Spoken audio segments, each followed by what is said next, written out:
Scrolling through the noise again. Same old spin, same pale trend. Yeah. Then I hear that daily drip. Pull me in, I take a sip. Oh yeah, yeah. Gem in the cut, breaking game down. Dame do the math. Talking state, talking playgrounds, politics, pockets in the post that they push. What's real, what's cap, what's cooked, what's hush, yeah, yeah. Left talk, right talk, who's saying, who's selling? I'm just trying to find the truth they ain't telling. Laugh through the chaos, learn through the shade. Turn my late night doubts into decade plays. It's that daily drip. Tune in, tap in, got me leaning in close. Hit like satin on skin. Talk tech, talk checks, talk sense I can spend. If you like how it feels, hit that like, tell a friend. It's that daily drip, wisdom on replay. I'm subscribed to the vibe, let it wash my day. From the clicks to the coins to the culture we mend. If you ride with the real, hit subscribe. Lock in, talk chips in the phone and the chips in the bank. Who owning my data while I chase these ranks? Timeline tweak, whole mood reshape. They show me the strings, how the big plays take. From the vote to the quote to the stocks in the sky. They break it down plain, why it all hit my life. Make a plan from the jokes, turn the gems into fuel. Baby girl, take notes, graduate from the fool. This that daily drip, tune in, tap in. Got me leaning in close, hit like satin on skin. Talk tech, talk checks, talk sense I could spend. If you like how it feels, hit that like, tell a friend. This that daily drip, wisdom on replay. I'm subscribed to the vibe, let it wash my day. From the clicks to the coins to the culture we mend. If you ride with the real, hit subscribe. Lock in, late night screen glow on my face. They be talking about the code and the cost of the race. I'm just trying to turn the noise to a ladder, turn the chatter to a bag, make the future move faster. Yeah, yeah. This that daily drip, tune in, tap in, got me leaning in. Hit like satin on skin. Talk tech, talk checks, talk sense I can spend.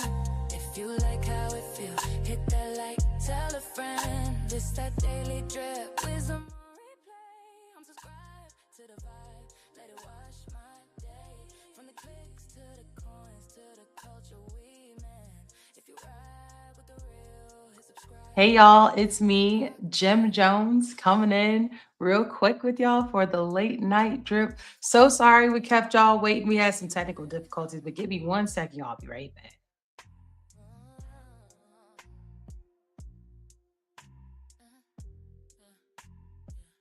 Scrolling through the noise again. Same old spin, same pale trend. Yeah.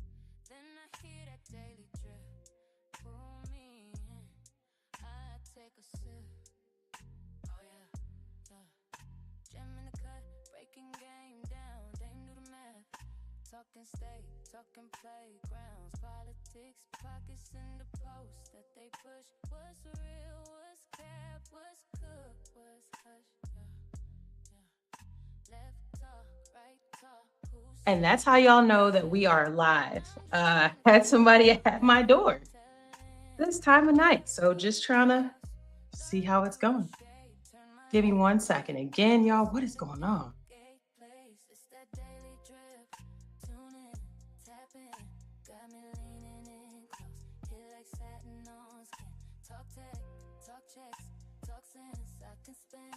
If you like how it feels, hit that like, tell a friend. It's that daily drip, wisdom on replay. I'm subscribed to the vibe, let it wash my day. From the clicks to the coins to the culture we mend. If you ride with the real, hit subscribe.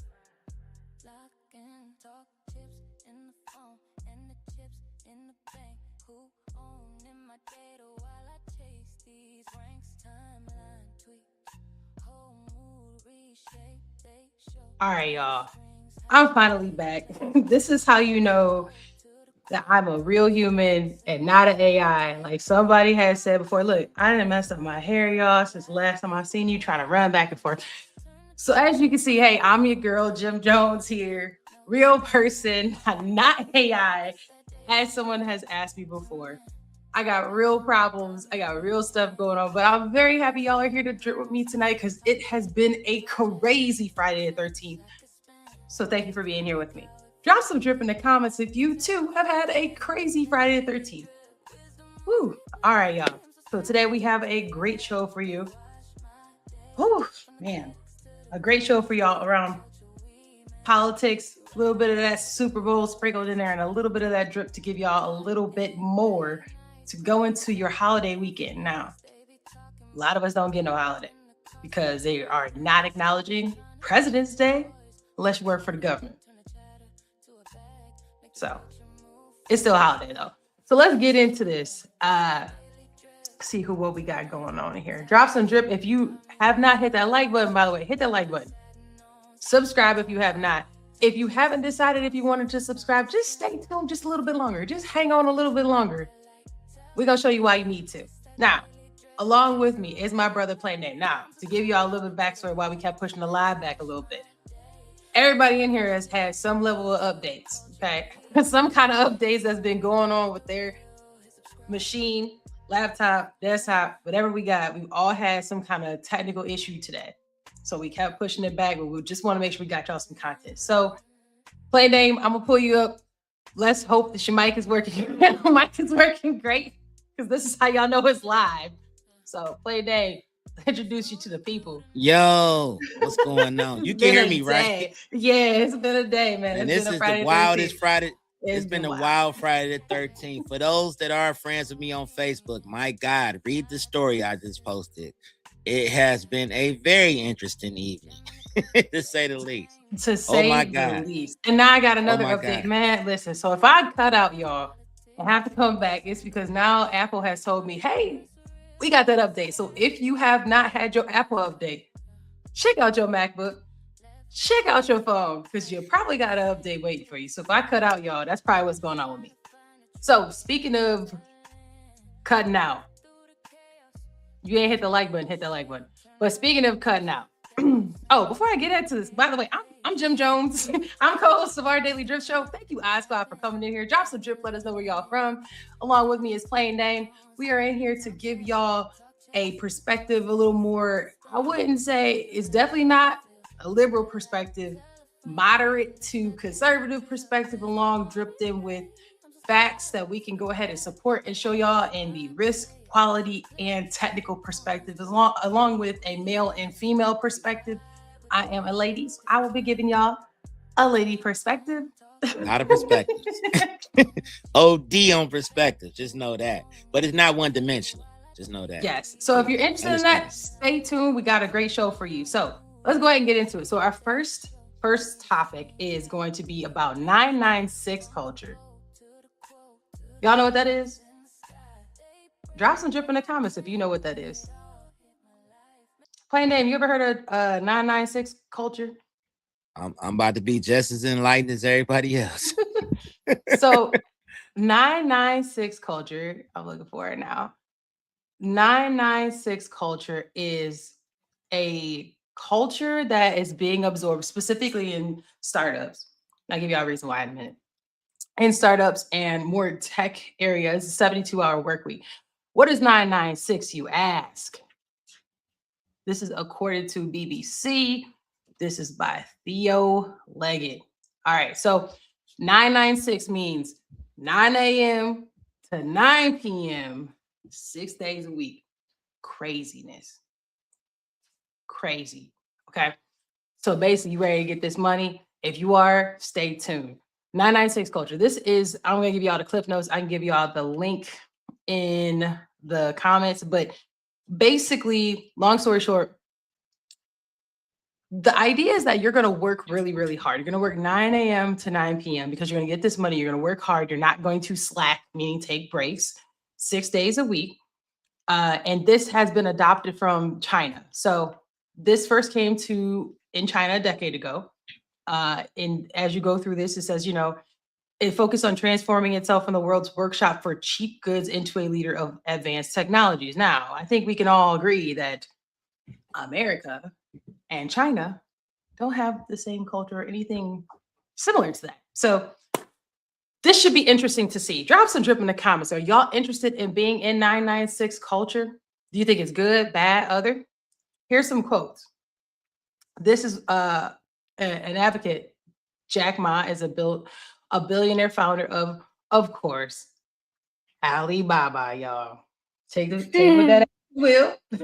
He said, I personally think that being able to work 996 is a huge blessing. I bet, Jack. I bet.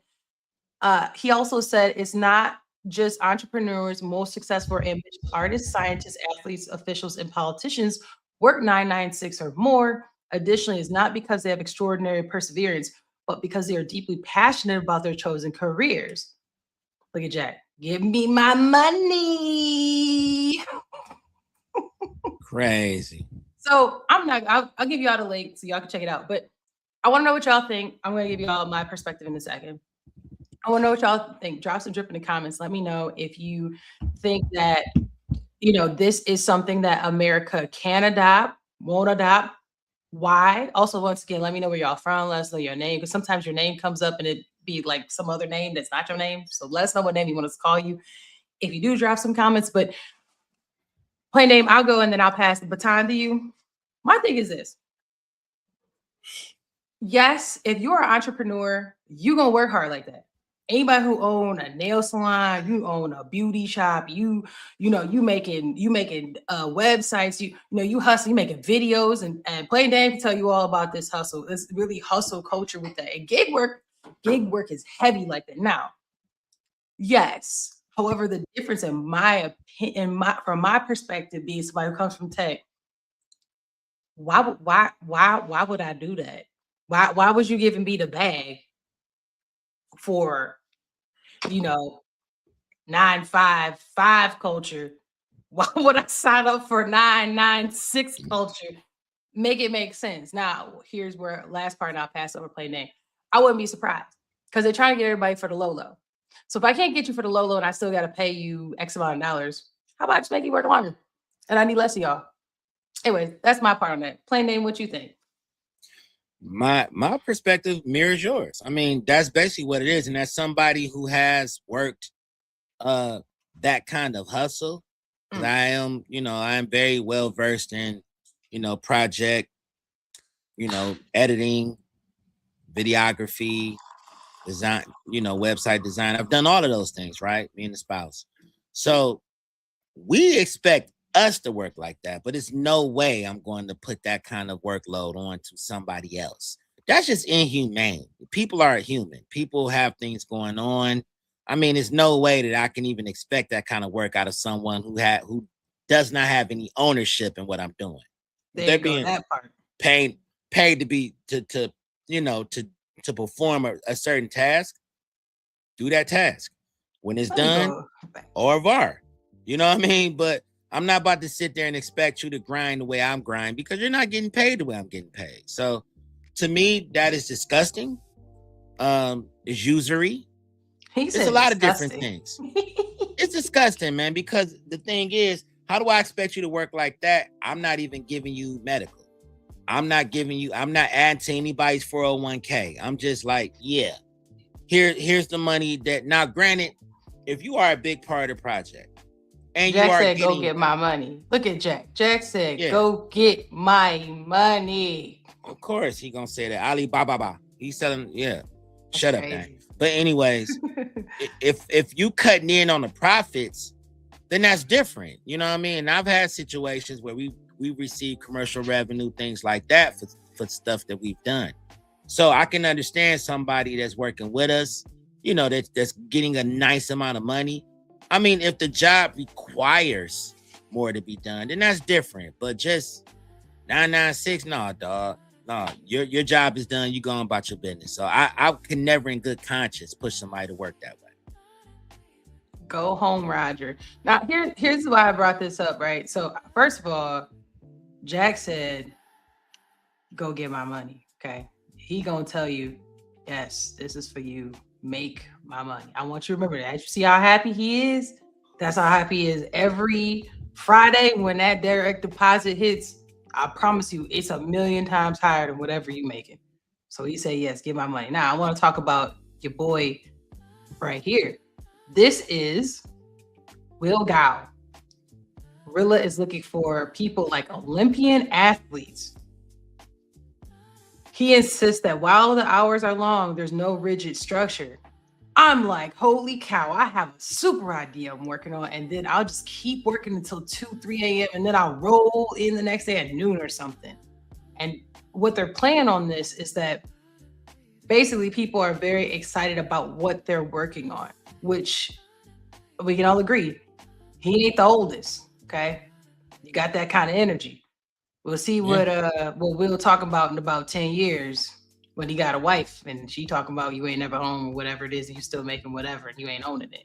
But hopefully the goal for these people is to take information they got and to, go somewhere else and create some more cool stuff, or, take something else and use their brain power for good to make things better. That's all I can hope for in the tech space.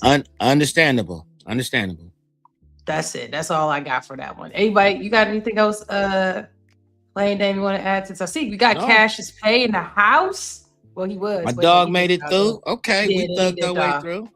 And eventually, y'all will see Cassius Pay. That's the producer. He'll pop in at some point, but right now he is not. So, our next topic is a big one, y'all. Voter ID. Have y'all heard about the voting? So very, very recent. No, not even recently. There has been a big, big debate. I would say along with. So to be fair, this has been an issue as far as like people saying voter fraud. I want to say since Obama, right? Like back when Obama came in office, it was still like some people had rumblings about what was authentic and so forth. I would say that's where it kind of started. No, I'll take you one. I'll take you back. I'll take you to Bush and Kerry. Oh yeah. Oh no, my God.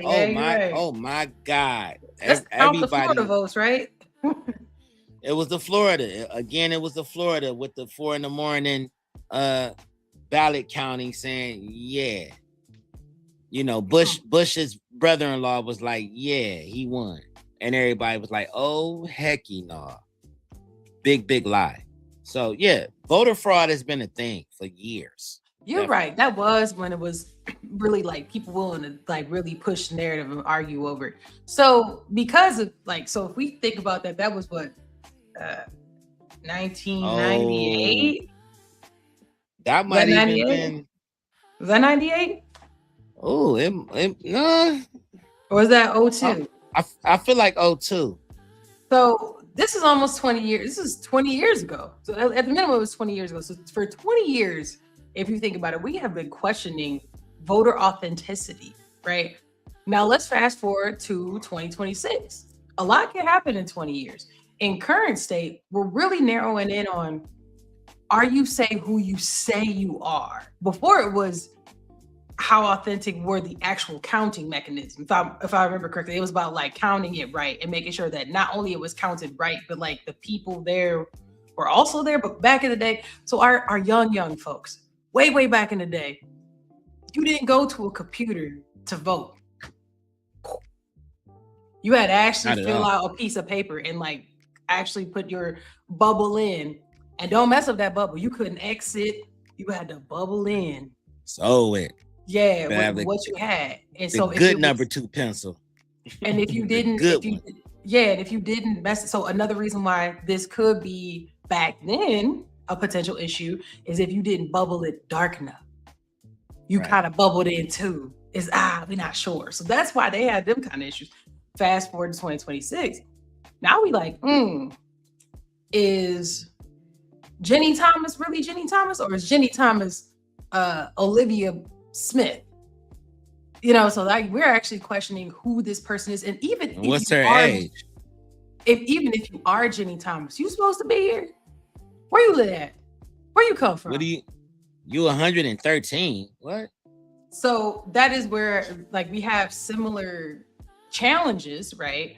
But a different space. So let's go ahead and see what Mike Johnson said about the new, it's called Save America Act, and how we think this might affect some folks. House Republicans tonight stood with the overwhelming majority of Americans who demand secure elections. By voting for the Save America Act, House Republicans did exactly what the American people sent us here to do. It's promises made, promises kept. Ensuring the integrity of elections is an essential issue. It's essential to maintaining our constitutional republic. And so before he continues, what he meant by promises kept is that was one of the things that President Trump ran on, was that he felt that there was voter fraud in the past with him and Biden, and that he wanted to make sure that there's authenticity added to the voting process. So that's what's allegedly. So what's meant by that? And everybody in this country seems to understand and agree to that. This is about a 90-10 issue in the polling, because all that we've done tonight in this simple piece of legislation is apply common sense.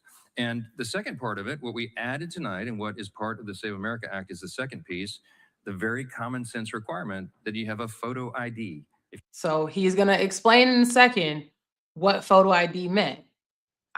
And it's interesting because you would just think that that's what has been done, but let's get into what he means. He's going to define what photo ID is. If you're going to vote.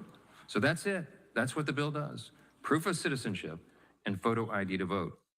House Republicans. Proof of citizenship and photo ID to vote. Now, for different people, that means different things. Yeah. Because photo ID, right? Driver's license, state ID, right? You get a state ID a lot of times just by being in a state. Depending on what state it is, it's not that hard to get a state ID, or honestly, or even a driver's license sometimes. But the legislation for that. The added component is the citizenship. One might ask, ding, ding, ding, ding. How would you say citizenship? Well, that means that if you have a green card, you're able to vote. And I don't know, I actually probably should look at the laws on that part. But if you are a citizen, I'm assuming if you have a green card, that you have a level of, so like you would have to bring that, whatever that paperwork means, that you are naturalized, as well as, yeah, that's me too. I'm Jenny Thomas. That's me too. That's me too. You know, if you're a U.S. citizen who was born here, I would assume a passport will be just fine. The passport is verifying who you are, but you would still probably need your driver's license to say that you're in the right district, I would imagine. And that might be where it gets icky. That might be where it's icky. But a passport, if you got a passport card or a passport book, you should be good. I mean, because you couldn't get it if you weren't supposed to be here. Yeah, bottom line is you can't function without a legal ID. Recently, I don't know. I mean, some of our followers know. Thanks, Joe. You're right. It was Bush Gore. Sorry, I was thinking about the internet and Gore, but like you definitely said John. Really? Yes, it was Bush Gore. You're right. Interesting. So, but bottom line is, I was in a car wreck, right? Car got totaled out, whatever, and I had to go get a rental. And the first thing they looked at was my ID, and I didn't even notice this. They were like, "Your ID is expired. You got to go get that straightened out before we even give you a car." First of all, you got to get the good ID. Plus, we got to get your banking or credit card information, whatever it is, so we can be able to give you the car, right? For the rental. So that's a requirement for a rental car. And you got to be on point for that. So why is it an issue with the voter situation? It's just certain things that are requirements, you know what I mean? So I didn't understand the big deal there. I know they touched on, well, if you're married, I'm like, so everybody getting married around the time we need to go vote? Probably. Just like everybody get married when it's time for a surgery. Yeah, so we getting married in everybody get married in October, and we're gonna have a hard time in November. I just thought that was weird. I mean, I just thought that was weird. It's not that hard to get divorced, right? It's not. But at the same time, it's also not that damn hard to get an ID. And some states it's a little harder than others. To get divorced? Oh, yeah. Like some Georgia states is a harder state to get divorced in. Georgia is really not playing with y'all. Y'all can't play with marriage down there. But the bottom line is that it's not that hard to get your ID and get things up to par so you can get some stuff handled. A lot of these people want to get on these cruises. A lot of people want to take trips out of the country. It's a lot of stuff going on. You telling me that it's going to be twice as hard to vote? Like, quit playing. Well, you know, Cash, did you have something before I go to that other article? You want to add something in? Yeah, because you guys talked about voting a little bit. In almost all cases, a green card holder, which is a lawful permanent resident, can't vote in U.S. elections. Non-U.S. citizens are barred from voting, right? And it's generally not allowed, even in state elections. So only U.S. citizens can vote for president, Congress, and probably most of your state offices when it comes to governor, state legislator. But green card holders are specifically we spoke on that. You have to be naturalized to be able to take part in that. Same thing with, like, say if you were getting insurance, you know, on the risk side of things, they're not letting you get insurance subsidized to where you can actually use your income to get a reduced rate on your insurance unless you are a naturalized citizen, or you would have to have been here for a certain amount of time to be able to do so.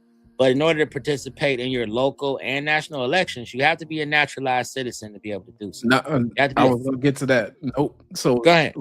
So there are limited exceptions for local things. So a small number of cities do allow for non-citizens, including green card holders, to vote in certain local contests like school board, city council, and that's under their own local laws. So exceptions are rare. But, you know, it's by jurisdiction. You got to think about some of these cities where their life's blood, I'll probably call it towns, their life's blood is going to be people who are green card holders or non-U.S. citizens that make up probably a majority of that town for a certain period of time, right? Migrant workers, etc. So, you know, that to me makes sense. And even they still gonna have to show some type of ID to show that they are who they are. You know what I mean? Like, it's still gonna have to be some identification. I remember being at polls where they identify who you are based on where you were registered. You got to register to vote from somewhere. Your ID and stuff like that have to match up with it. That's why I'm like, this law, it is what it is, but the fact that they have to go this hard for it is like disgusting. It's ridiculous. Like, we shouldn't even have to. It should be common sense, but I guess, you know, in the upside down world we're in, maybe not. Maybe it got to be more. I mean, when it goes upside down, it can get bad because there's consequences to illegal voting, right? So register all day or voting when you're not a citizen, it can be a crime, is a crime. And all immigration laws, that's what treats unlawful voting as grounds for deportation or barring from future citizenship. So you can wreck your whole thing just by doing that alone. Even accidental registering, for example, like if you go to the DMV, they're like, hey, you want to vote? You got to be like, hey, hell no. Don't do that. Exactly. And just like what happens where people, you know, they register at the time that they get their license and stuff like that. But it can create serious problems for naturalization applications unless it's corrected probably with like some legal help. So I'll leave y'all to it. No, and just and piggybacking on that, I deal with that every day with people trying to get their policies at a certain rate because they want to get it subsidized, and they don't hurry up and tell you that they're not a naturalized citizen or they've been here a certain amount of time where they've actually paid taxes. So I run into that a lot, to where you got people trying to finagle the system, and I'm like, yeah, your son and your 3 daughters were born here, so naturally they're citizens, so they can actually get the accoutrements of being a citizen of this country. You don't, but yet you're hesitating to tell me this. You know what I mean? I have to find out after I submit an application or something like that for insurance. So it's crazy. It's crazy. But I was at the polls when I was just in insurance. last year. To come back with when I was doing auto insurance, they get you get a insurance number that's like outside the range. You're like, I don't think this social is going to work. And then you try it again. You try it. Well, it's not a social. It's my EIN. Like that's not the same thing. Unfortunately, at all. Yeah. But I will say this: if you've been here long enough and you got an EIN, I can use that to subsidize a policy. But that just looks totally different if we're talking about voting. You know what I mean? So it's just so many different, fences that's around voting. Hell, I went to go vote, and the first thing they looked at was my ID and where I stayed, and if it matched up with how I registered to vote, where I am now. So it is what it is. You just got to be on point. So the perspective kind of the crew is so far has been, I mean, you need to have requirements. Now here let's look at a second from the other side of the coin. So coming from 19thnews.org, the concern here in the argument is that new rules could make it more difficult for married women or LGBTQ plus people to register if they've changed their names. Your fault, not ours. What? If you change your name because you got married? You need to go ahead and change your name on that social too, so it all matches up. If this is your new identity and you want us to call you by that and acknowledge you by that, do all the proper paperwork so you don't run into any issues later. Because it's too much that can go left with that. So here's what it's saying. It says that if they change their legal names because of marriage and assimilation or to better align with their gender identity, an estimated 69 million American women and 4 million men do not have a birth certificate that matches their current legal name. But you can spend money on that too. You can change your birth certificate. That's because you're going to have to provide documents proving their citizenship at the time of registration. It says eligible citizens do not have access to the required documents, such as an expired passport. Birth certificates are also one of the few options to prove their identity, but they often don't reflect a married person, which is true, like a married woman's name with the birth certificate, or LGBTQ plus's individual legal name once they've changed it. Now, I remember... Shouldn't the marriage certificate suffice though? Because that's issued by the state. So that's verifying identity. So this article here is probably a little bit off to me. I think like it's more like fearmonger type stuff rather than it is. This article is very much to me saying it shouldn't be this hard. Like that's to me, like if I had to wrap this up in a bow for this article, we understand that this is the rules. But why is it gotta be so hard? Not the fact that it's not how. It's just that why does it have to be so hard? It shouldn't be so hard for them. You know what would make it hard though, to be totally 100 with you? If these people had no idea what it takes to vote, like what the requirements were, which in a lot of situations that happens, where you don't know what the hell you walking into and you got to learn on the job type deal. If I'm telling you a year in advance, your ass should be prepared to come handle business the way you need to do it. If you want to participate in, voting, you should already be ready, set, go, because you know exactly what's required. Now, if you want to do the grandstanding thing, which some people tend to do, I ain't doing that. It's my God-given right. I don't got to do that. Okay, then your ass going to be outside. And you're going to be hating outside the club because you can't get in. I'm sorry. But you already know what the requirements are. It is what it is. I'm sorry. Pay that extra $100. What is it? $120 or something like that. Go ahead and pay that money and change that birth certificate. I don't think it costs that much to get a birth certificate. I don't think it does. You might have to do something with the court, though. No, I'm talking about changing the name on there, because changing the name and the sex on there, because it does. So from what I'm understanding, it does cost to do so. Don't get to asking me that. I'm a boy, so I don't know what it costs to change it to something else. I have no idea. But what I do know is that you be a log or a cat or a. Yeah, I know it costs money to say, "Hey, I know it costs money to say my name is Sheila and I'm a pit bull. I know it costs to do that, right? So go on and do that. So when you go up there and they say who you want, and they say ARF, we know that you got the paperwork to support that ARF for whatever candidate that you want to vote for. That's it. That's it. Do what you got to do. So I'm just saying. You ain't right. Don't be going after the folks who want to be a dragon. So speaking of money, let's talk now. Listen, I'm gonna bring this up because a lot of folks have hit us up on the low, like, hey, we really love the precious metals. Now we talk about money, spending some bread. Now, if you would have went on ahead and listened to Cash's Pay not too long ago, just got you just a little bit of that soup. Just a little bit. You could probably afford that name change. There you go. Am I right, Cash? There you go. Right. I mean, you don't want to be right now, so don't buy it now. It would be considered a dip right now. But if you would have, we buying a dip, transitioned to gold, or or when the ratio was good, it would have been a good thing. But we buying a dip.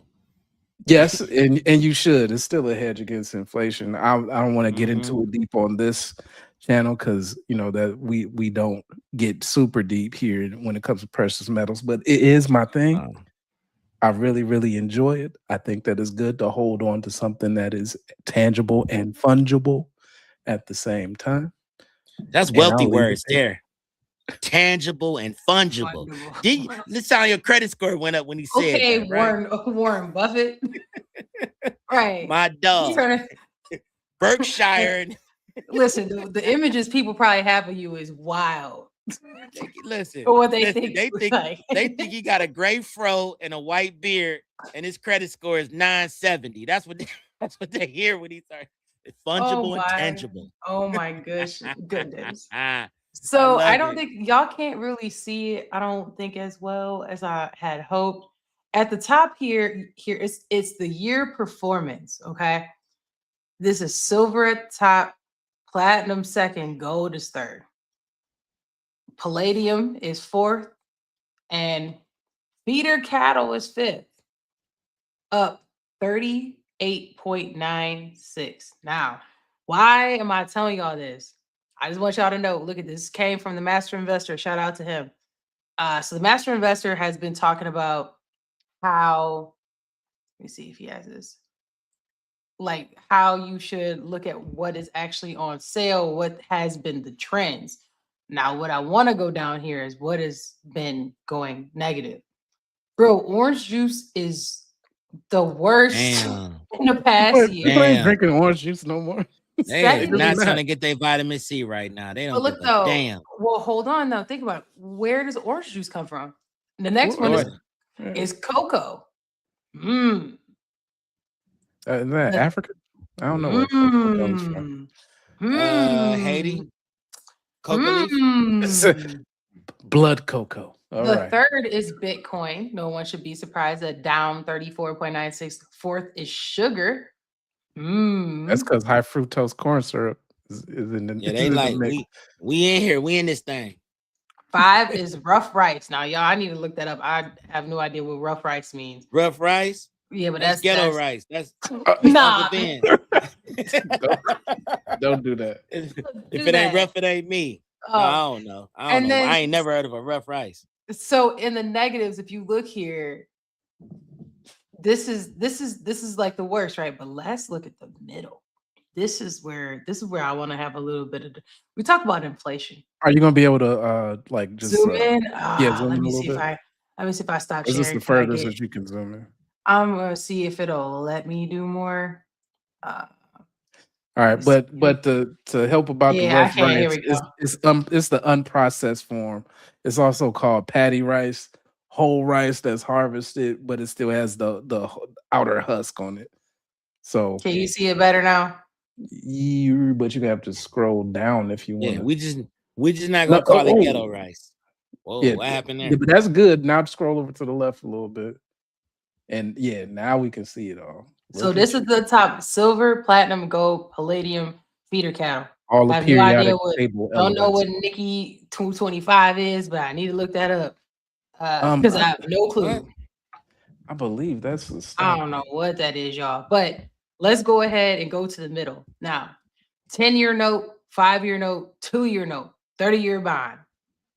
this right here, when we start talking about the American, we don't get too much into this. Y'all got plenty of other people on YouTube. Y'all can look into this, but I just want y'all to make note and look at this. This is the 1 year performance. This is our debt. This is the US debt. 10-year note, 5-year note, 2-year note, 30-year bond. Basically, the 30-year bond is the money. Like, yeah, hold, I'll let you hold this money. And then you, as after the 30 years, you gotta pay my money back. And then some. Yeah, it's a loan. Okay. Basically. Right. A loan from the government. I need mine. That's what they saying. Yeah, but look at where this. Look at where this is, though. Like, yeah, we over here trying to do all this nerd talk. Let's get to the point. Yeah. Okay. Yeah. The point of this is I want y'all to, because I'm not your financial advisor, but I just want y'all, when y'all start hearing people talk about inflation, they start talking about we got the debt, the US debt. Start paying attention to this. Go on YouTube and start educating yourself on what these things mean. Because this right here is what you need to know. If you really do care about the debt, don't just be yelling about we got the debt. Look at how America's really. Okay. How does America owe money? Let's pull it back. I'm not trying to get in trouble to give financial advice. There's no financial advice that's given here. It's just what it is. So when it comes to bonds, if you are very patriotic, it might be an opportunity to start buying treasury or bonds. There are different bonds you can buy. You can buy municipal bonds. You can buy. It just depends on how much debt you want to buy, and if you believe in the people that you are buying it from. So I had bonds for years. I did that for a while, man. I used to do it through my job, to where they would buy, they would give me bonds. I ended up cashing them out, but they weren't a bad investment. They just was slow in the growth. So you definitely. but that's what you get them for. You get them because you believe that you're going to get paid back. It's better than sometimes. Hopefully, is better than keeping your money in the bank. And my grandfather taught me about bonds. So, that was we'll say what Cassius Senior, senior on that. But yeah, it's really other countries hold the debt, and now because of some of the things that are happening on TV and otherwise, policies, etc., tactics that countries don't agree with. The bond market is in a little flux right now. So don't do what I did. I took my bond money and bought Averex leathers, and I paid for a wedding, and I paid. I should have held on to my bond. Where the Averex at now? I sold that money. Cruise to this shit. That's why I keep a revolver. I was buying music. I was just doing whatever. I was young, y'all. I was probably in my early 20s, and I had like thousands of dollars worth of bonds. And I woke up one day and like, let me see how much it's worth. And I noticed it hadn't grown much at all. And I'm like, I'm taking these to the bank. I should have kept them. That was my fault. So learn from my mistake. Learn from my mistakes. Delayed gratification. There you go. So like if you got a teenager that's working, if you got like a young 20-something, even my daughter buy bonds now. It's so funny. I told her my story and she like, well, Daddy, why did you do that? I don't know. I was young and I wanted to be flying stupid. She was like, I'm over that phase. So she actually she has bonds now. That's something that I would encourage everybody to get into. It's a great way to shield your money from, it's a nice tax shelter for your money. Best way I can put it. Okay, well, so we're not giving out financial advice. Nah, I was called a nerd by Joe, so I'm gonna keep it moving. I was gonna point out that Canada was up and the US dollar was down on that year over year, but we'll go to the next. So as last part we go talk about some money is real quick. Y'all ever heard of the autopilot app? Since we talk about, well, it is an app that was inspired by Nancy Pelosi. Of course. But not in a good way. I wish this would like go away. I don't know how I get this up off the screen, but I hate that for me. Okay. It's called paying for it. That's how you get off the screen. There we go. Autopilot is an application that monitors the stock trades of prominent individuals. They secured an $8 million in funding to broaden its operations. It was motivated by Nancy Pelosi because she oversees $1 billion and has been downloaded 3 million times. Listen. Right. First of all, shout out to them for being geniuses on that. They saw opportunity of someone exploiting the system. They said they're going to exploit her for exploiting the system and make some money. So shout out to them. Okay, let's pull this back, please. We want to make sure we saying it the right way. So it's inspired by her and several other, we'll say, key cabinet members and people who are insiders in the government. That's what this article by MSN is saying. They said that this was inspired by Nancy Pelosi, not me. Because she now oversees now I'm going to explain what it actually is. It's autopilot because you put money in, and even if you don't have Nancy Pelosi money, what it does is it breaks down your trades into the same moves that Nancy Pelosi does, and so when she goes up, you go up. That's pretty much what it is. Autopilot. So she go down, you going down too. She don't go down. That's never the whole goes point. That's the whole point. She never goes down. She never goes down. It's dry. Shut up, Dan. There you go. I was gonna try to alley-oop it for you, but I couldn't. Look at you. You grew, man. You grew. I'm mature now. You know. Look at that. We can go bowling. They ain't like before. Can't y'all see that I'm maturing? I was, Wow.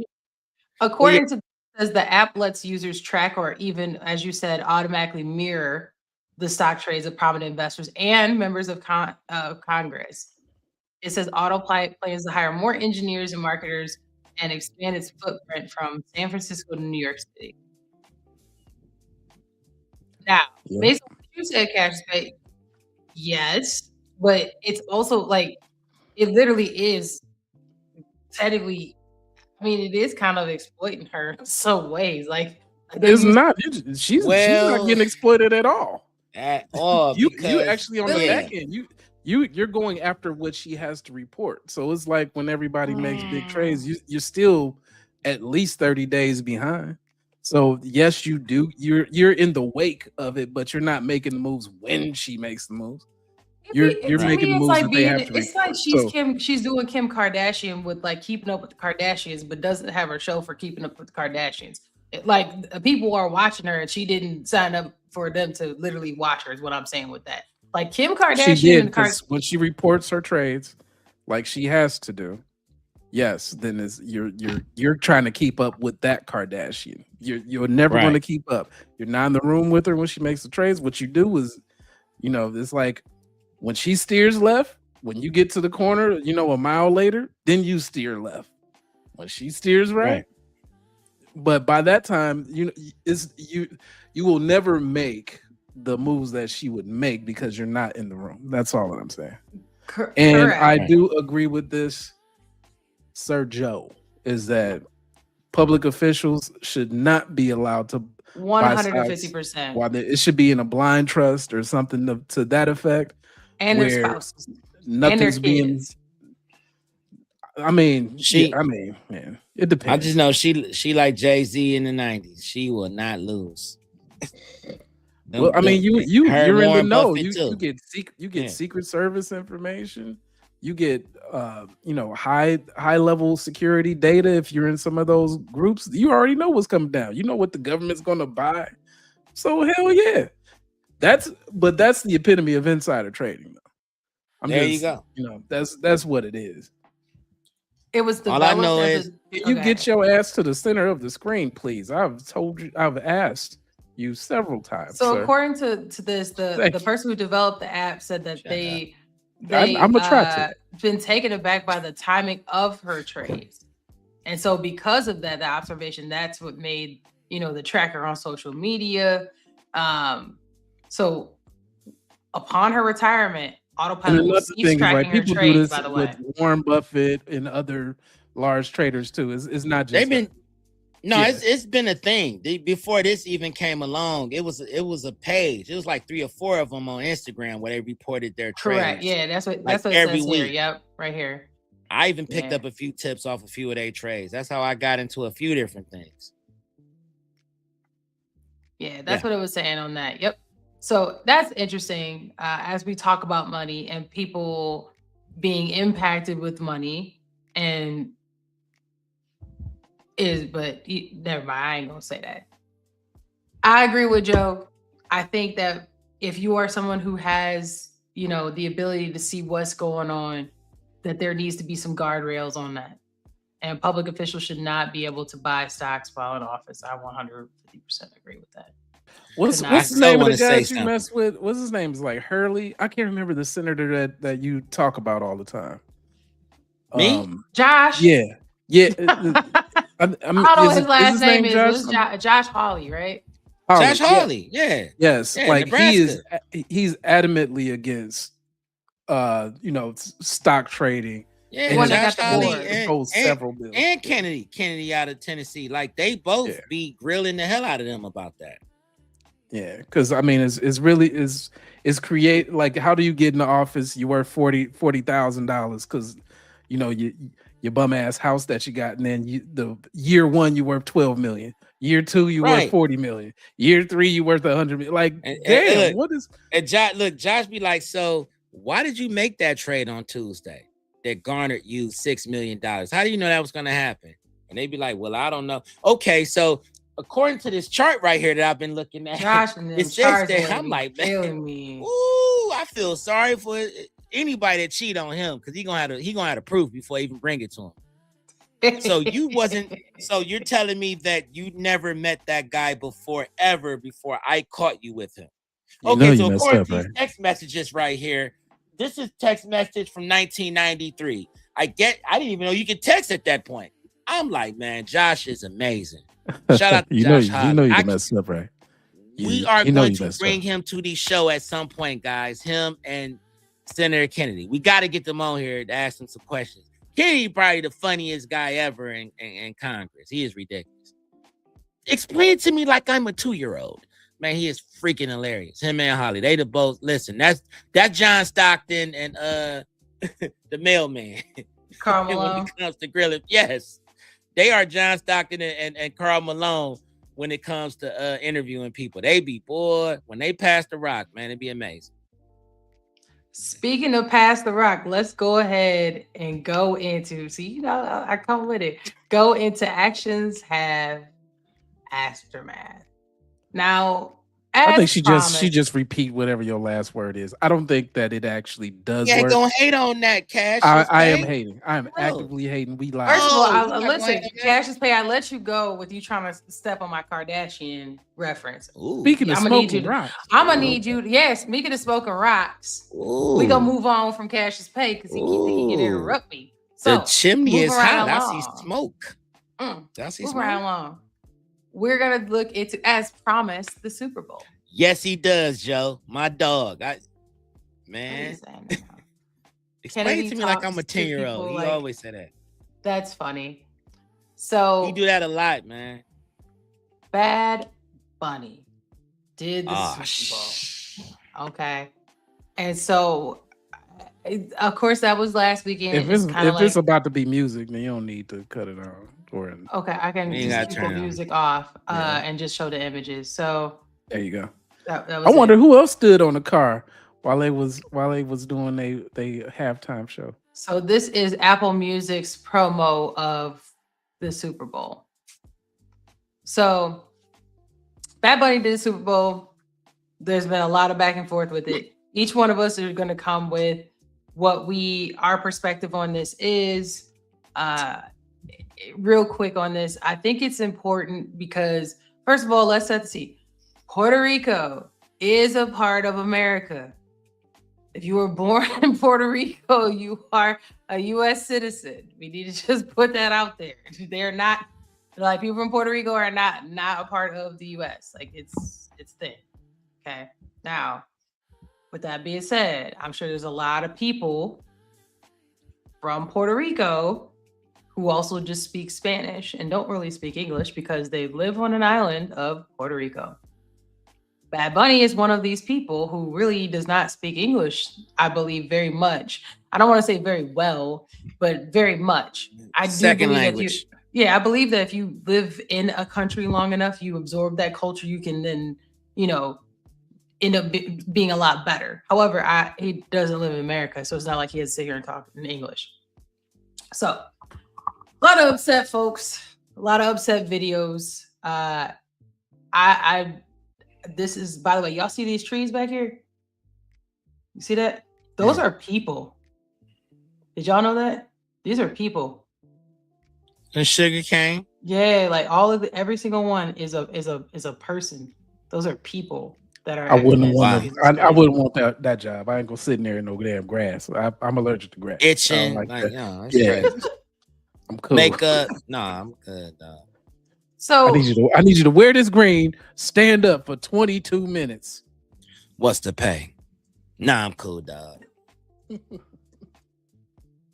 So there's a couple things that happen, right? They went through basically how Puerto Rico, right, and showed you a little bit about Puerto Rico. I'm hoping this video will be fine. Showed you a little bit about Puerto Rico, what it means to be in Puerto Rico. And I think that's what they were trying to get with telling the story as they were walking through. So Bad Bunny comes out, he's like walking through, basically he's rapping and he's doing his performance and he's going through different, sugar canes, different fields, and he's stopping at certain things to show culture, like whether it's a stand, whether it's the people who are getting married. It's like different things that you see that just represent the culture there, right? So I'm going to play this in the background while I talk a little bit. So I thought it was really cool to give Americans a little insight into a island that most of us are never going to go to. Like most of us are not going to go to Puerto Rico. We're just not. And so you can at least kind of have an idea of the culture and that there's different types of people there. Like there's people who are dark skinned, people who are light skinned, people who are brown skinned, some people who are very fair skinned. There's people who speak Spanish, speak English, speak other languages. And so I thought it was really cool to show that. However, there are some things that I think were a little bit, I don't know if it was necessarily, could have been a little bit better. So for example, I know Lady Gaga performed, Ricky Martin performed, but I think it would have been cool to have someone who was an English speaker performing with him. I'm not saying you had to go get Drake. Please, I'm not saying go get Drake. Definitely not saying go get Drake. I'm not even telling you to go get Cardi B. But it would have been cool to do that. And then as you're walking through that Puerto Rican culture, show how the US culture intertwines with that, is what I mean by that.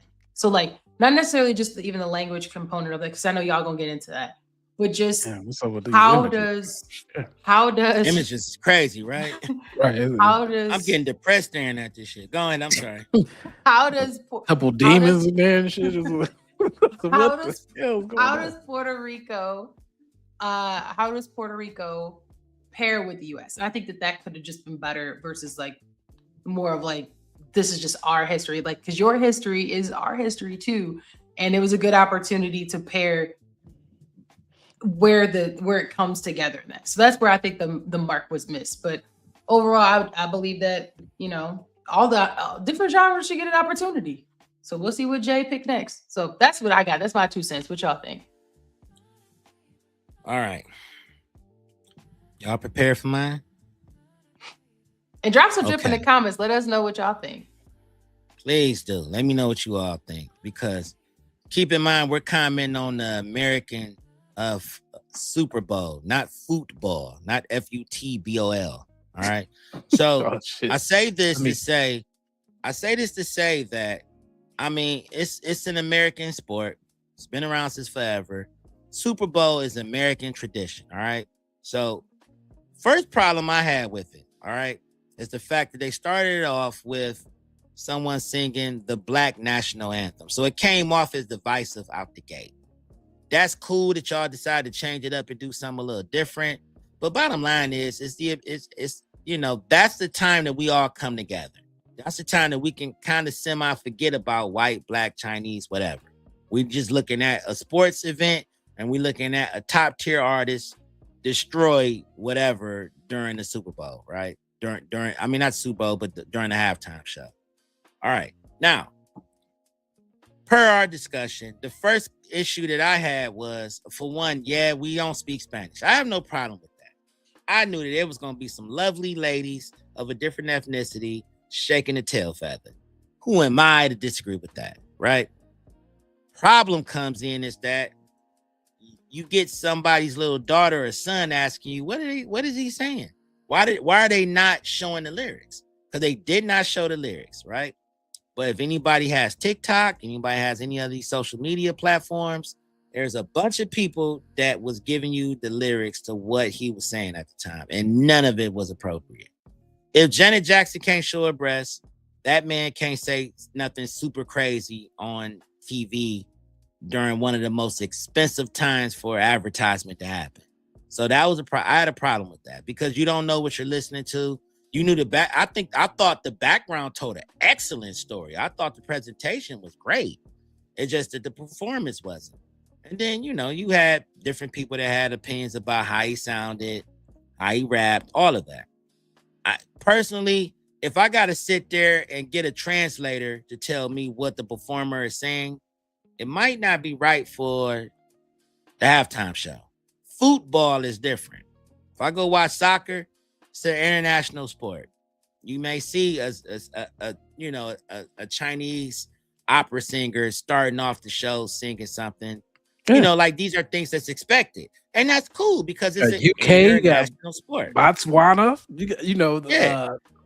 Manchester United, all of that. Manchester United, like forget about it. They kicking ass. We understand that part of it, but American football is different. Don't sit there and give me the analytics of how many people who's here that don't speak Spanish, who haven't taken the time to assimilate to what America is about, which our first language, whether it is the British, it is because it was conquered by Britain. We don't really necessarily have an official language to call it English. Of course, I get the feeling that's going to become a thing. But bottom line is everybody here speaks English. You come in here, you do American business. English is different than English. And American, and that's where I was headed next. American English is totally different from the British language. English. It is what it is, right?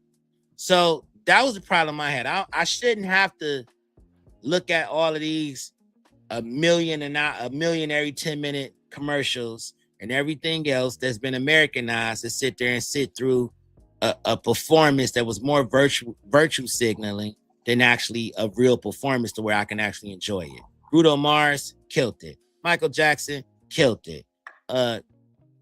Dr. Dre, Snoop Dogg killed it. Kendrick Lamar his first performance was excellent with Dr. Dre. The second what about one, not so much. The Fro? That dude that be singing like that. Yeah, The Weeknd. I thought his was there. The Weeknd killed it. It was different. It was different. It was weird, but it was cool. I saw but you knew the top four was of views for halftime show was number one was Kendrick. Mike. Number two was Michael Jackson. It'll always be Michael Jackson because his right, but they always but see it was like 0.4 or something like that. Another problem that I have with it is that they try to make Kendrick the best thing ever. Bottom line is his little snippet of a performance that he had with Dre was better than his actual Super Bowl rendition. I'm sorry, it just was. It was very better choreographed. You can understand why he won an Emmy for it, right? But bottom line is, to me, nothing beats Michael Jackson standing there for damn near eternity while everybody's screaming and going crazy. Nothing beats it. Well, the thing is, do you know how that came about? Because the year before that, A Living Color had a rival to the halftime show, and they stole so many patrons that they had to go get the king. You know what I'm saying? So that's how that came down. I was on my way to that point. I had to stop for gas. But definitely was about to mention that. Definitely, because that's the inception of the Super Bowl. That is how the Super Bowl was birthed. It's crazy that people that look like us was like, oh, hell no. We ain't about to sit here. I know you even had that in there. Go ahead. Oh, okay. Get up, segue queen. Okay. Okay. Now a video. Speaking of brown skinned bald man with brown shirts. that's rich as ever. You talking about Shane? Low Down Dirty Shane? Oh my gosh, one of my favorite love movies. me like you do. One of my favorite movies. Shit. It's one of the only times, you know what, Jada Pinkett, you know what, we can go get on her. We'll just go ahead and do this. Proudest moments of the show, because we're responsible for halftime now at the Super Bowl being this huge event. What happened was we realized that we were going to be up against the Super Bowl. The Super Bowl dominates television, and at that time really dominated television. And anything that ever went up against the Super Bowl would die. But we saw a window, which was halftime, where people normally got up to pee. But before he continues, I love that the Wayans family challenges different powerhouses on various ways. I'm just saying powerhouse places, whether it's production companies, whether it's sports companies, horrors, you know what I'm saying? Like any, like they go up against powerhouses, and I just want to give them their flowers for even trying and then executing is crazy. Exactly. And having Jim Carrey on your side is a damn nuke if you a president. And that's what that was. They had Jim Carrey. No way it was losing. No way. And so Doritos wanted to do something with us. And so that was the event that we chose to do, is that we would put our half hour right from the time the play stopped till it started. And we put a clock up so people would know when to turn back. And when halftime came, the entire audience for the Super Bowl turned their channel to In Living Color. That's crazy. And it was this little show that took on this giant and crushed. And the next year, they hired Michael Jackson to do their Super Bowl. And every year since, they've had a humongous you're not going to get us again at Super Bowl halftime because of In Living Color. That's fire. So shout out to the Wayans family. Shout out to Keenan, because that's amazing. Well, it's too much money that goes into the halftime. The commercials alone is what brings people to that space. They know how many eyes are going to be on there, and for you to take those eyes away deflates the value of that screen time. So they had to go get the big man. And also, why didn't they hire Kanan to do the Super Bowl? Yeah, that would have been good too, because it was already genius. You might as well had bought him. Why not have the Super Bowl basically tune right into them doing skits right there for 30 minutes? Because you talking about the 90s and things didn't hit the same as they do now, and culture is different now than back then. Like now, if that would have happened in current day, let's just keep it real, okay? And we'll get to Joe's comics. It's a line similar to it. It's like having Dave Chappelle do a halftime show. Back in the 90s, there was much more outward segregation of the bag. Like, let's just keep it real. Like, In Living Color was In Living Color because that's what certain people watch. That wasn't necessary. Like, there was a lot more things. You had, a living single. You had, you had different shows that targeted different markets back then, much more different than I would say now. If I had to choose, if I had to say difference from then and now, if that same situation happened, they would be doing exactly what you're saying, Dane, because the bag comes much more often first than it did back in the 90s. They was willing to sacrifice the bag a little bit for who the powers that be to dictate whatever narrative they want. They weren't bending to potential money. They were bending to what they wanted to do and aligned with what their values are and what they consider to be what they want. It's just not the same as it was, 20, 30 years ago. Right. And I mean, that's to me. It's now adding to Joe's comment. He said he doesn't like being called racist because I don't care for the Bad Bunny performance. That's another feedback piece. It's not just you, Joe. I wanted to bring this up. That's been another common narrative on social media. Does it make you prejudiced or racist because you didn't like Bad Bunny? drop some drip in the comments. Let me know if y'all think so. I don't think a lot of people who didn't even know who the hell he was. They didn't know who he was. Right. And I think just like I was talking about earlier, like we were talking people about know who David Aoki is. It's either you know who he is or you don't.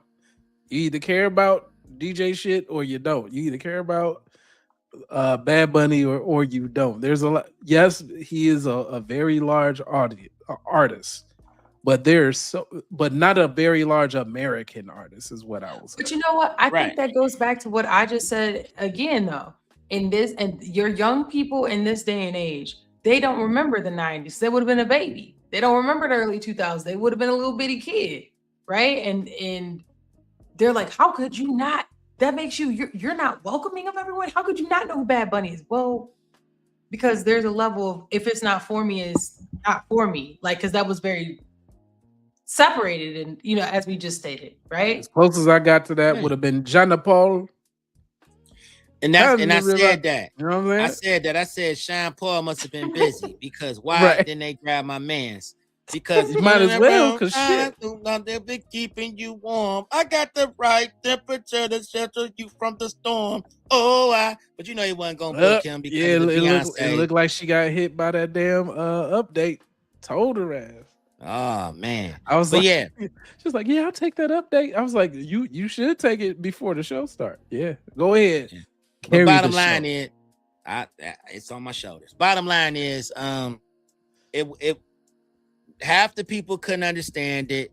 You damn near was forced to like it, because if you didn't like it, you was called a racist, you was called divisive, and all this extra stuff. Bottom line is, the halftime show is just as American as hot dogs and French fries. That's what you tune in for. It's something that you can enjoy. An artist, a top tier artist doing what they love, not a political stance, not something that we got to basically use to verify where we are in life and where we stand as far as causes. I just thought it was asinine personally, but the background story I thought was dope. I like the imagery of it too, like the way that the camera was panning while he was walking around. I thought it was cool because it was made for TV. Do I think that would have been if I was sitting there in the stands to watch that shit? No, I'm watching somebody walk through a damn maze, like $6,000 tickets. Think about to see somebody walk through the maze. You got to look at it on TV in order to really enjoy it for that cinematic effect. Didn't play to the crowd at all. Hell no. Like everybody looking at each other like, what'd he say? And that brings me to $6,000. Man. But that brings me to, luckily for us in this segment, I was bringing in just realistic numbers to this, right? So English speakers are around 1.5 billion people worldwide. Spanish speakers are probably around 600 million. And so globally, you done cut out 2.3 to 2.5 more, per capita, more people that would have been able to receive the message than those who would not have been able, to just see what was going on. So to not have a translator, to Lady Gaga of all people, there are so many people that, like, is she Puerto Rican?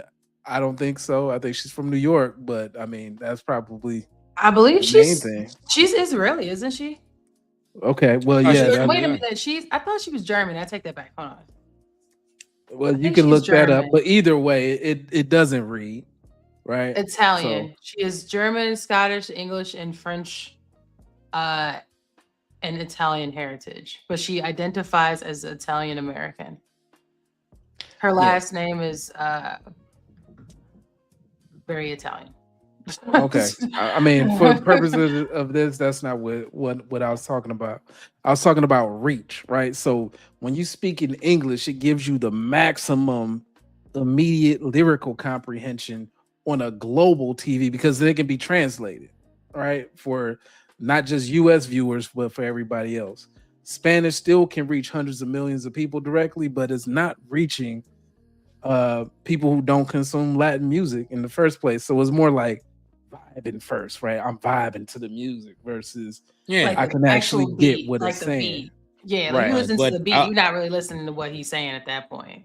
I look at what wearing, and he, right. So whatever. Yeah, like you were talking about before, like he could have been talking about hula hoops and dilsies. He and it about would have something been extremely crazy that I can't talk about on this pod without it being shadow banned.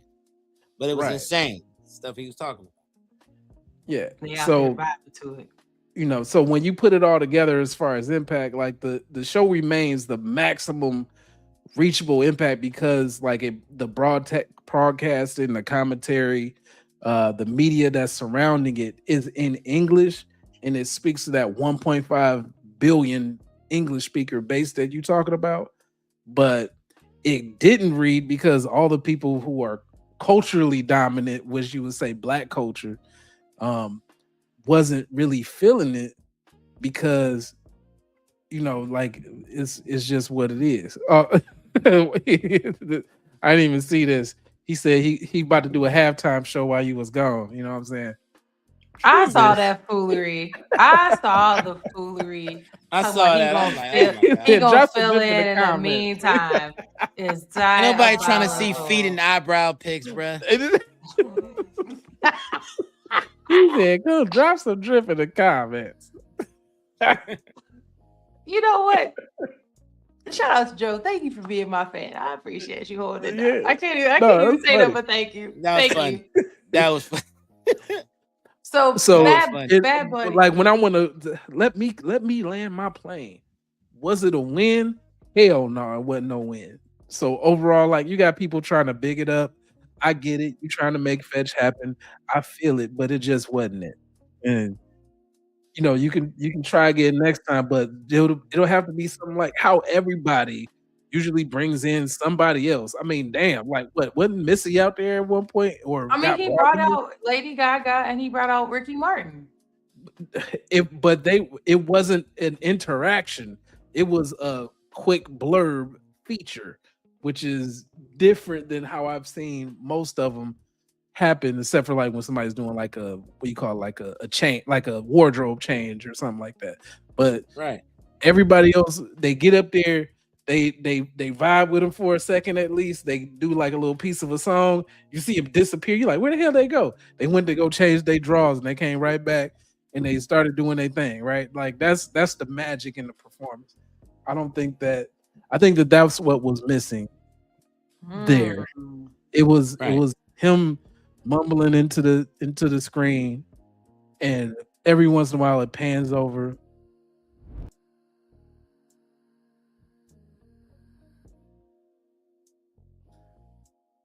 You just mute us all? You just muted us all. What are you doing? It was an accident. Yeah. It's been a day. It's Friday 13th. Shout out. Okay. We live, baby. You about to make me open up my OnlyFans account. Do it. Speaking of OnlyFans. Speaking of OnlyFans. Look, we gotta buy me a coffee below. Go ahead and drop the Cash App. Go ahead and do that thing. All right, we ain't begging on this show. I'm just saying, Cash stay over here doing feet pics. So you want to see begging, he hammer working. time? He working. Uh-oh. He working. Me. He working. We ain't begging. He working. He got the feet pics for y'all. Interesting. Right there. And he got the sleep pics for y'all. He got the sleep pics for us. Yes. Because we're so late from everything being chaotic today. I'm trying to keep moving. You want over here. Land your plane. Land your plane. I did land it. I'm good. I said it. Okay. It said fetch didn't happen. No matter how many millions people trying to add layers on to Homeboy's show. No matter how many people trying to say it was the best things ever. No, it just sucked and it had sugar canes. That was it. And it has dancing Spanish women. Highlight of it. We're done with it.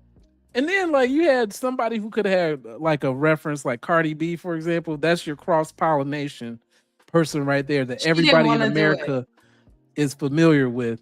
It doesn't matter. Right. What I'm saying is that it for promotional purposes and for crossover purposes for him, that would have been the worst thing that did not happen for him. Because people would have been like, oh, okay, he's associated with her. He's cool because she's cool because we know her. And That just didn't happen. For those who are not familiar with him already. Or Drake, because he also has a song with Drake. Man, ain't nobody. All right. I'm just saying. Go ahead. Do your thing. Speaking of Drake.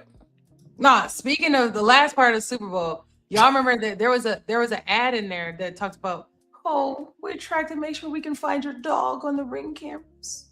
It was one of the commercials. Oh, the dog is lost. The dog. Apparently, that's caused some flack, and allegedly, they have terminated the partnership with police surveillance because of this ad. Because people were like, wait a minute. If you tracking the dog to tell someone you found a dog, that means you tracking me, even if you tracking the dog. Hell yeah, they was tracking you and the dog. So this is what people were like, well, now they'll do it and not tell you which is facts. Yeah, that's how. Now it's gonna be under Palantir.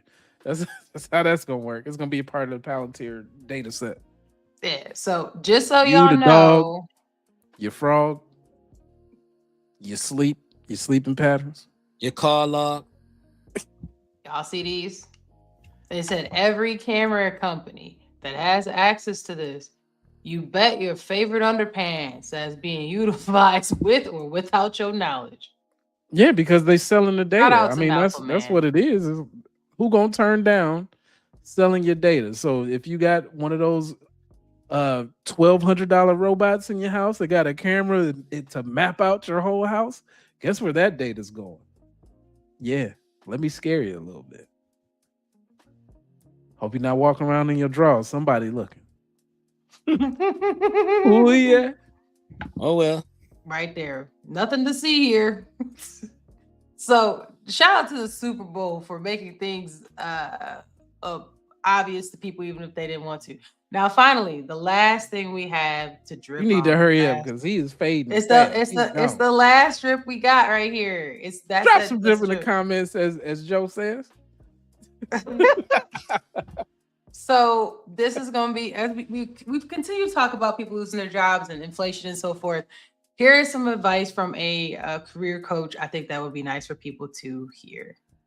You can always walk away. You have to show up like you don't need the job. The reason I lean so hard on them to build a funnel of opportunities is that they always have in their brain that there's something else waiting for them. So they show up confidently. They're willing to walk away. They can be brass taxi. If the role isn't what they're looking for, if they want to push back on something that's being asked of them, they feel like they have options because desperation leads to bad decisions. That's crazy right there. That's good. Desperation leads to bad decisions. You feel like you don't have any options. You're just going to make a shitty decision. Shout out to her. I got to make sure I remember what her name is. But shout out to her for her. I'll drop this. Mel Fox. Shout out to her. Mel Fox star. Well, that's what this one says. I don't think that's her. I don't think that's her name, but I'll drop this link so y'all can see. But let us know. Do you agree with that? Do you think that desperation makes you have bad decisions? Like, do you feel like you need to come with that? I think this is great advice, especially with people being laid off, to have that kind of energy of just don't do, unless you just got to provide for something, I guess. You can't nobody tell you don't do what you got to do to not be hungry. But if you can, if you can have this kind of energy, it would be beneficial. And I think this is a good vibe to end out on. Yeah. What I'll say to that is slow motion. I lean so hard. Slow motion. Or was she trying to finish up something? Because if so, no, I just turned the volume up. Okay. I'm just letting it play to see it. So slow motion and no motion equals commotion when you're trying to do something, and it'll actually make you make a decision that has a lot of emotion to it. And with that, when you're in a position of, we'll say, subservience, it does put you in the bad. So I'm in a bind, Nate. That kind of thing going on. When you put yourself in the market, when you're always marketing your skills, because everywhere you go, you're already selling anyway. You put yourself in the space, networking well, going into different groups, volunteering, all of these things, they build your brand and it builds opportunity. Yeah, he's all the way done. building I'm actually laughing at Joe when he put in the comments as we cracking up. okay. I'm listening to you, but he's just funny. Oh, pull it up then. I'm not looking when that. I was listening to you. He just said, look at my love life. Desperation got me making some terrible decisions. Oh, you say he got 5 girlfriends. OnlyFans. You subscribe to OnlyFans. That's what it sounds like to me. Yeah, but when your boss tell you, I need you to work that. Was it? What did you say? 9-9-6. So I need you to work these. I need you to work from 9 to 9, and I need that Sunday. I don't want your Saturday. I want the Sunday because I want you to come in when everybody else ain't coming in, and then I want you to work Monday, Tuesday, Wednesday, Thursday, Friday. I give you Saturday, but you coming back in on Sunday again. That kind of thing. You could say, hell no, I don't want to do that. Like who? Everybody else not doing that. No, I want you to do that. Well, you know what? You can have this. I'm providing you thinking about that ample opportunity. Go ahead. I'm saying thinking about that overtime in certain instances. Ain't no overtime when you not hourly. So that's another thing. That's me. So I understand that concept. Exactly. So Mr. Manager, I'm gonna need you to keep working. Such and such is, they took off. So what's on you. They're responsible. But if you look in the RACI chart, you're accountable. So what that means is that the buck stops with you, right? That's how that works. And if I'm in senior leadership, it don't stop with me. It actually just stopped with you. And then I just blame you if it goes bad. So that's how that works. The shit comes out my ass and rolls on your face. That's how that go. Pause. Ain't no pause. Ain't no pause when I'm senior leadership. It pauses when my sphincter closes. That's whoa. Wait a minute. Whoa. Flag on a damn play. Yeah. My I don't care. You can pull up that toilet paper if you want to, because I'm gonna wipe and then I'm gonna smear. That's what I'm gonna do. Tech. You say timeout? Yeah, you gonna have a permanent timeout because you're fired. Ain't that how? That's who's gonna be sitting at your job right there. You can't do a 669 or 996. I got you, check low. I got you right here. That's who's gonna be doing that 996 right there. That's who's gonna be doing 996 right there. And I'm gonna look. He said, "I got you, check low. I'm gonna do it for the low check." For the no check. It'd be no check. Right? No check. And then the worst part is once he get hired, this who's about to be coming in after him. Right. It's the agentic bots. That's who coming in after that. And on the resume, they speak co-pilot. I speak prompt, but no. Can I finish my statement? Yeah. I don't know how. Look, I don't know where this is I'm going. I'm trying to save you, Max. He's doing I too do much. not know you what can't part save of the me. It's not me, okay? I'm channeling what part of the island of St. energy. James you landing on, but it's getting crazy. That's all I know. I'm channeling the energy of capitalism is really what I'm doing, okay? All right. I hope that you all Speaking get it. of feminine energy. Speaking of buttholes, you might as well just go ahead and do that. Whoa. That's where he was going with all that today. No, I'm not going with that. What I'm going with is options, right? And so you don't want to be in that situation where you're getting shitted on. That's really what I'm coming down to. Not at all. That Dubai trip is not for everybody. Now, some people they built for that, but oh God, Cassius is not. Oh man, Cassius. And what they will tell you on this is that for a long time, Cassius, I might have a job 3 days, and if I don't like how the bathroom smell when I walk past that mug, I'm putting in that notice. Going on with the show today? His vote is most likely to quit. I don't know. Hey, listen. Them precious metals is up with my dude Cassius Pay, because he don't give a damn about quitting a job. I'm here to tell you. He'd be like, what did he put in that email? Let me text back quit. Nah, you gotta. He's literally I didn't like the culture. That's what he was talking about. I didn't like that's what he gonna text back. I wasn't feeling the culture. The bathroom stank and she wore too much makeup. I wish you would share the chicken story. Oh, the chicken shit? Can't share that. Can't share that because the employer might know he's talking about. Right. I don't know. Listen, look, your time is gone and past. Hey, it's been some years since it's been some years. Maybe I'll talk about it later. About cashes, pay, quit jobs. Why 3 more people jump on? Like, what is he talking about? What the hell is going on? They said me too. I put that bad boy. Jumped off like I ain't being nosy. Your ass need to come back. You want to hear this story? But we ain't. Look, they came back. They all came and said, "Wait, tell us the chicken story." Everybody tell the chicken story. We're gonna tell that chicken story. No, we're not gonna do that. We're not gonna do that. Yeah, I might let it roll a couple more years before I bring it out. I gotta make sure that all the statute of limitations is over. Everybody moved on from that bullshit ass company that it was at. What did I say? I was there. Like, did I make it a week? Bro, it was 4 days. I don't think you did a week, dog. That was 4 days. I feel like 4 was generous. I feel like on the 4th day, you already knew he was over with. He just showed Monday, up just to show up. But you know, Monday is the day you get your badge and stuff, right? It's like I'm pretty sure you came for like Monday was like, hey, come check in. Tuesday was like, hey, meet some people. And by Wednesday, he was like, oh, hell nah.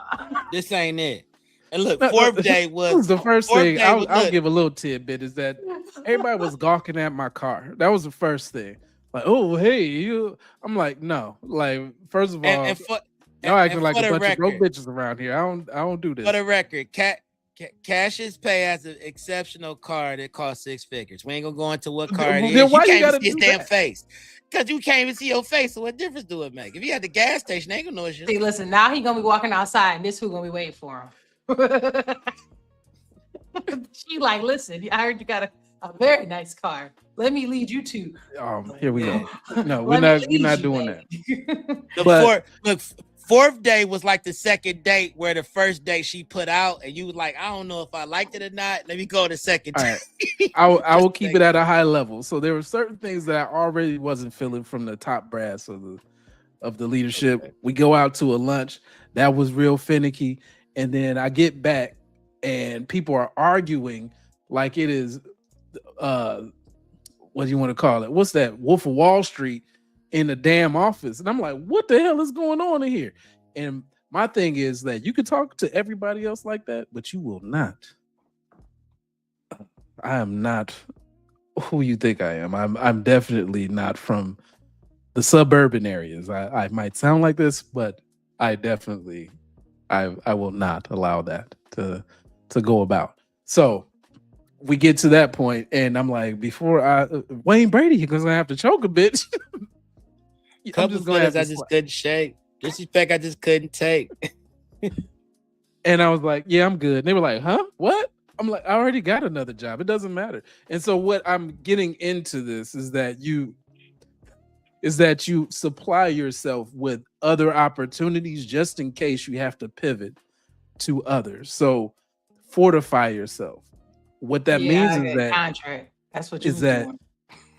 Well, like I don't need your contract or I don't need your position. Because you have to gain the skills for gainful employment. Once you do that, you have options, and you can always be an entrepreneur as well. Mm-hmm. So in a real one, not a fake entrepreneur. Put in the time and effort to build your brand, build your business, and so you'll be able to have options for yourself. You don't want to be beholden to working for someone. Work with people, not for people. Two different things. When you go into a building, you're working with that company. You're not working for the supervisor. People get that shit messed up all the time. If somebody says, hey, I work for such and such. No, you don't. You work for the company. You don't work for that person. That person worked for the company too. He just has, or she just has a different role and they play a different part. You don't work for that person. You work for you and the brand. That's it. Because that person that thinks that you work for them could be gone tomorrow too. And guess what? They're going to slide somebody's ass cheeks right in that same chair. It ain't even going to get cold. So just understand that. Nobody's bigger than the program, as my man said last week. Right. My dog was on his way to work like, Siri, throw on that Fantasia, free yourself. I need some theme music on the way to this. Yeah, office. I'm pretty sure If it was you like want the me, fourth then day. don't talk to me. Go Yeah, ahead. I'm pretty sure it was like the fourth day in the morning. You was like, how's it going? You said, oh, I'm on my next job on Monday. Hey. Bro, what? So for y'all listening in, we have a text string that we all on. We kind of, because we're all in corporate, so we all text each other different stuff that we either feeling or not feeling. And for some reason, my dog is always like, yeah, man, I'm on my way to this new job. I'm like, what? You just started. You've been at this job for 6 months. Yeah, I wasn't feeling it. They came in, said some shit I ain't like. Long story short, yeah, I'm on my way to this new job. That's exactly. That's like, the one right there. And look, you always hit you with the, I'm gonna explain the analytics of it later. I'm like, go ahead and nigga it out a little bit. I get it. You wasn't feeling the shit that was going on. You said F them motherfucker, and you was gone. I get it. It's okay. Yeah, like that. I think he's told me the shortest turnaround time of a person I actually know for real. I will say I have seen people ghost the job. So there was a job that I came into, and I was managing a team, and I was supposed to have a girl on the team, and I didn't even interview her because they hired her after like right around the time I was hired, so I wasn't qualified to really interview her. I barely even know what's going on. A week, there you go. The day she's supposed to start, we don't hear nothing from her. Next day go by, you don't hear nothing from her. A week go by, we have heard nothing. They start looking for the girl, finding her LinkedIn, trying to figure out something going on with her. That's because people weren't used to that. Like I wasn't used to that when I was managing people, and like, hey man, the interview went so well. And they'd be like, she signed the contract and everything. She was supposed to start. That's how we had a whole login. I've done that. For her. And she ain't called nothing. LinkedIn, just new job. Listen, okay. She had two roles that she was picking for, and she had to choose between the two. She said, I don't got no time. I've done that. I brought people on, and I've trained them for 2 weeks, and they went somewhere else. I've also been at positions to where they were training me and showing some things, and I ain't like what was going on. And when they looked up, they was like, damn. They was texting me like, so is you coming in? I'm like, coming in where? They're like, are you reporting a job? I said, I'm at my job. I've done that. But see, when you feather your nest enough, you can do that. When you become an asset and you work hard at what you do, I'm not saying this is for everybody. It's not for the faint of heart. But when you know your worth and you put in, when you put in an exceptional amount of work and trainings and things of that nature, and you've seen some C-suite positions, you can say, I don't like this shit and leave. You can do that because when you've put in your work and you got your weight up, I ain't saying in this economy, not in Trump's economy, but in other economies. It don't matter about the economy. You just have to keep going a little bit longer and harder. But that's what I'm saying. It don't get easier. But the bottom line is when you've pulled your weight and you worked hard and you've trained and you've done the things that you need to do, it's not hard for you to say, not feeling this. I'm not kissing nobody's brass ring. Y'all can kiss my mass choir. I'm out. I mean, you can do that. So, and cash is pay. We call them that for a reason. Yeah, we call them that. I'm gonna leave it at that. I'm gonna add one little piece on that. If you are in a niche market, don't do what they talk about. If you are in a niche market, I know I'm not your advisor, but listen, just if you don't believe me, ChatGPT, whatever it is, whatever AI you use, just if you don't believe me, believe that. But if you in a niche market, like if you do something that would be the equivalent of boutique type of work, don't do that because your network can only get you so far, and the people who are in that industry are tight knit. Don't be burning bridges. That will bite you. So it really depends on the broadness of where you can go with what you have. Because if you burn, the question is, if I burn this bridge over here, and they know 6 other folks, and they said something bad about me, can I still get a job in the area I want to be in? If the answer is yes, and there's other things you can go into, then you have an opportunity. If the answer is no, you better put them 2 weeks in.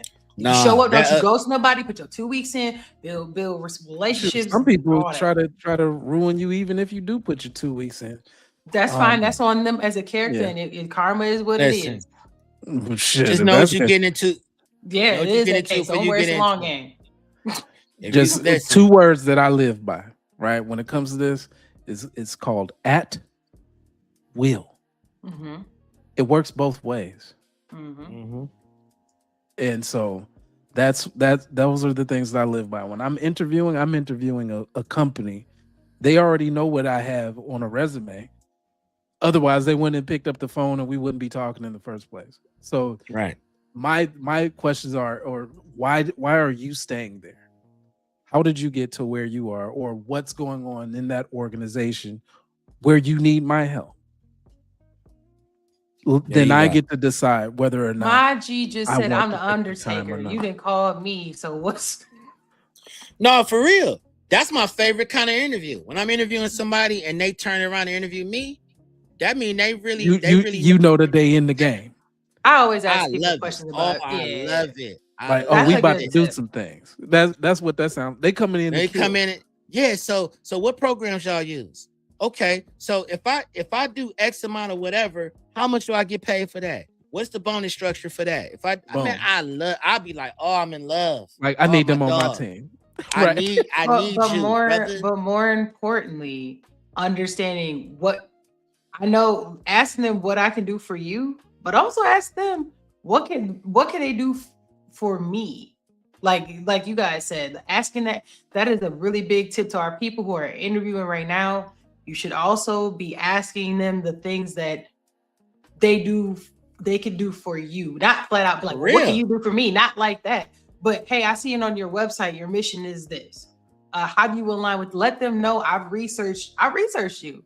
I ain't just coming here begging for a job. I want to make sure that what you talk about, who I'm talking to, should also understand what I'm talking. Because if you don't know the site, that means y'all ain't living to buy it, and I can't rock with that sometimes. But you may be able to rock with it sometimes. Some places is paying money that you don't care, but that's on you. But there's been some bags that I've chased and regretted. You know, when it comes, it happens. Absolutely. Yeah, I done been in the chat and y'all told me, you shouldn't do that. I'm like, nah, I'm about to make another thing. I'm like, it's been a few of those. Like, I don't know about NASCAR. It's been that, you know what I mean? Yeah. But just understand that. It's a saying I got. Don't compromise your condom size until you're ready to take it off and really birth what you're worth. Wow. And with that being said, we gonna wrap this up. Are we wrapping it up? Because it seems like we're taking it off. That's what it sounds like. Pun intended. We gonna wrap this up. I like it that. Needs to be wrapped up. Okay, we gonna wrap that up. That's it up. That used to be a big thing back in the 90s, and now they just don't wrap nothing. Let's wrap that up. Give it up. Yeah. Let's wrap that up. Let's do that. So we appreciate y'all dripping with us with the late night. It's happy Friday the 13th. I know it's been a little weird of a show. We had some technical difficulties, but we came here. We rocked out with y'all. We will definitely be back next Friday with the late night drip. And you know what? We might even be dripping more often. So stay tuned with that surprise drip. Yeah, we might be with some surprise drip and some premieres. So just stay tuned. Make sure y'all subscribe. If you have not, hit that subscribe button, hit that notification button. So then when we do drop that special drip, that late night, you're ready to go and you know when we're going to go. And if you don't, it's going to notify you that we live, baby. There you go. So we appreciate y'all. There you go. And understand, y'all, just real quick, got a few things coming. It's going to be a different angle that I'm working on. Me and my man Cassius Pay, we didn't have this discussion. There's a lot of dimensions to what we do. Yes, we do political. Yes, we do risk. Yes, we get into tech. But we also got some lifestyle things that we dig into as well. My sister, Jim Jones, she's very modest, but she's very well-rounded with some things outside of this. I think it's about time we start sharing some of that drip on that end of it. But stay tuned, y'all. It's a lot more coming. Cash, say you got anything before we rock up out of here? Okay. No, what I will say is that I appreciate the growth. We're growing steady. We doing our organic thing. We don't pay for ads. We don't pay to do none of that. No. So it's just good to make sure that we got the people that actually like to rock with us. And we just got a new sub. Shout out to whoever our new subscriber is. Yes, you didn't drop a comment, but shout out to you, whoever you are. So we appreciate that. And we're going to continue to grow and be who we are. Clearly, we do this for the love, and we do it to make sure that like-minded people are in the same space that we are. So that's what we doing it for. Exactly. We don't pay to play, y'all. That is cash is paid, not cash is trick. We ain't paying for clicks. I don't know. Listen, we've been here longer. Look, we've been here longer than 3 days. So, if this wasn't something he believed in, he'd been in. Understand me.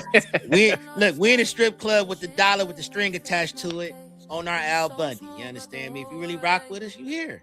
You're here. Thank you. We appreciate you. Very much appreciate y'all. So I am your co-host, Jim Jones. Like I said, we'll be here next Friday night and possibly before then, but definitely late next Friday night. We appreciate y'all rocking with us. And with me is my brother, Plain Dane. I think I got my freeze face now. You got it. And we got Cash is Paid in the back. All right, y'all. We'll see y'all next Friday. Get out of here.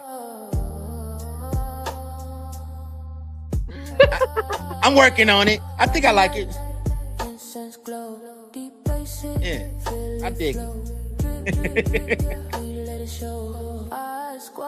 Let the rhythm grow. Everything, we hit a boast. Raise your cups, let's make a toast. Jam day, she's paid a host. Dripping daily from coast to coast.